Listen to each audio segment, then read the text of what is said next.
Hi guys. ഇന്ന് morning ഒരു ചെറിയ പണി കിട്ടി. ചെറുതൊന്നും പറയണ്ട, ഒരു ശരി പണി കിട്ടി.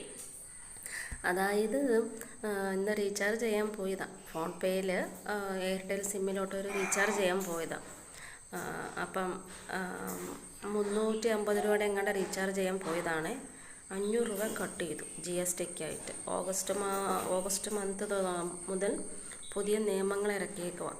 അപ്പം ഇങ്ങനെ നിയമങ്ങളുണ്ടെങ്കിൽ നമുക്കൊരു അപ്ഡേഷനോ മെസ്സേജോ എന്തെങ്കിലും കിട്ടേണ്ടതാണ്. ഒന്നും കിട്ടിയിട്ടില്ല, ഒരു അറിയിപ്പോ ഞങ്ങൾക്ക് വന്നിട്ടുമില്ല. പക്ഷെ മോർണിംഗ് ഇങ്ങനെ കട്ട് ചെയ്തു. ഞങ്ങളിപ്പോൾ ആരോട് പരാതി പറയും?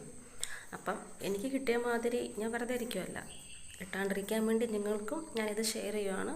കടയിൽ പോയിട്ട് റീചാർജ് ചെയ്യാം, മൊബൈൽ റീചാർജ്.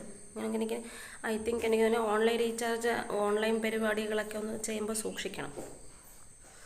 ഒന്ന് എല്ലാവർക്കും ഒന്ന് ഷെയർ ചെയ്യണം കേട്ടോ.